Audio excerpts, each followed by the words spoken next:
पोषण आहारात भ्रष्टाचार करणाऱ्या महिला व बालविकास अधिकाऱ्यांचे त्वरित निलंबन करण्याची धुळे युवा सेनेची मागणी।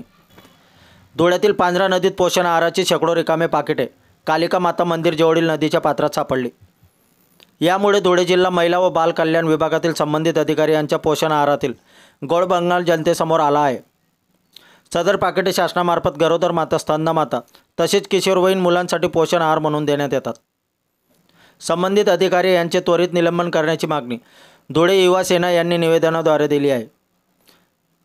जिल्हा परिषद व महिला बाल कल्याण विभागातील संबंधित अधिकारी यांच्या मदतीशिवाय सदर भ्रष्टाचार होणे शक्य नाही। त्यामुळे कुंपणच शेत खात आहे अशी गंभीर व धक्कादायक बाब समोर आली आहे।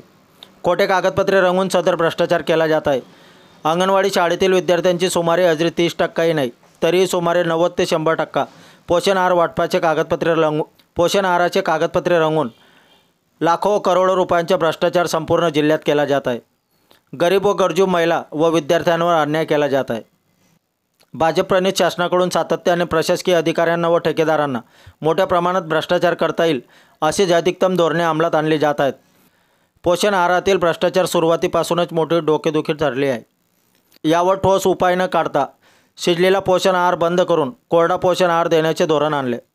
या धोरणामुळे आधीच पोषण आहारात भ्रष्टाचार करणाऱ्या प्रशासनातील अधिकारी व पुरवठा करणारे ठेकेदार यांना भ्रष्टाचार करण्यासाठी मोठे रान मिळाले आहे।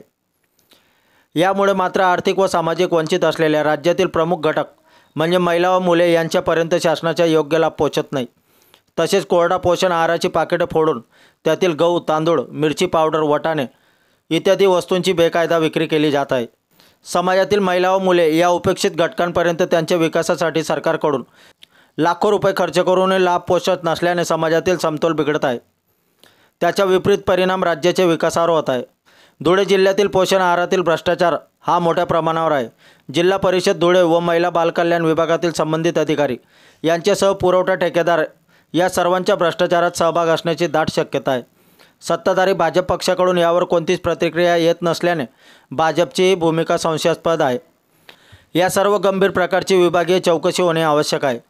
या घटनेची त्वरित चौकशी करून दोषी अधिकारी यांच्यावर तात्काळ निलंबन न केल्यास धुळे जिल्हा युवा सेनेकडून शिवसेना स्टाईलने धुळे जिल्हा युवा सेना विस्तारक शंभू बागुल यांच्या मार्गदर्शनावर आंदोलन करण्यात येईल असा इशारा युवा सेना जिल्हा प्रमुख हरीश माळी यांच्याकडून देण्यात आला आहे। यावेळी युवा सेना जिल्हा प्रमुख हरीश माळी, जिल्हा समन्वयक मोहित वाघ, जिल्हा प्रसिद्धी अधिकारी सिद्धेश नाशिककर, विधानसभा संघटक तरबेज शेख, युवा सेना शहर संघटक जयेश फुलपगारे, कृष्णा फुलपगारे, महानगर प्रसिद्धी अधिकारी शुभम फुलपगारे, जाकीर शेख, भूपेंद्र डोले, हर्षल फुलपगारे, फहीम काजी, फैजान सय्यद, साई फुलपगारे, यश फुलपगारे, रोहित पवार, कमलेश ढोल, मानव फुलपगारे, विवेक तावडे, सिद्धेश फुलपगारे आदी युवा सेनेचे कार्यकर्ते उपस्थित होते।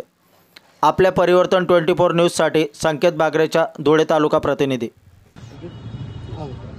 भाजप प्रणीत प्रशासनाच्या या भोंगळ कारभारामुळे काल धुळे शहरातील पांझरा नदी किनारी कालिका माता मंदिराजवळ पोषण आहाराच्या जे काही पोषण आहार लहान मुलांना देण्यात येतो त्याच्या खाली पिशव्या त्या ठिकाणी मोठ्या प्रमाणात शेकडोच्या प्रमाणात सापडलेल्या आहेत। यापूर्वी असा भ्रष्टाचार चव्हाट्यावर युवा सेनेने आणलेला होता, परंतु त्यावर तातून मातूर कारवाई करून प्रशासनाच्या अधिकाऱ्यांना वाचवण्याचं काम हे भाजप प्रणीत प्रशासन करत आहे।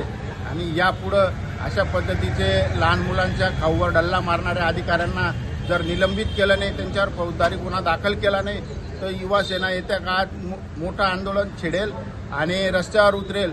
त्या अधिकाऱ्यांना 8 दिवसाच्या आत त्यांना निलंबित करा, कारण की एवढा मोठा भ्रष्टाचार हा पूर्ण धुळे शहराने त्या ठिकाणी बघितलेला आहे। आणि त्वरित त्यांच्यावर कारवाई करा, चौकशी बसवा, नुसती चौकशी बसवूच नका, त्यांच्यावर कारवाई करून त्यांना निलंबितही करा, अशी आज धुळे जिल्हा युवा सेनेच्या वतीने आम्ही आज सीओ साहेबांना या ठिकाणी निवेदन दिलेलं आहे। आणि त्यांनी आम्हाला आश्वासन दिलेलं आहे की 8 दिवसाच्या आत त्यांच्यावर कारवाई करून त्यांना निलंबित करू। जय हिंद, जय महाराष्ट्र।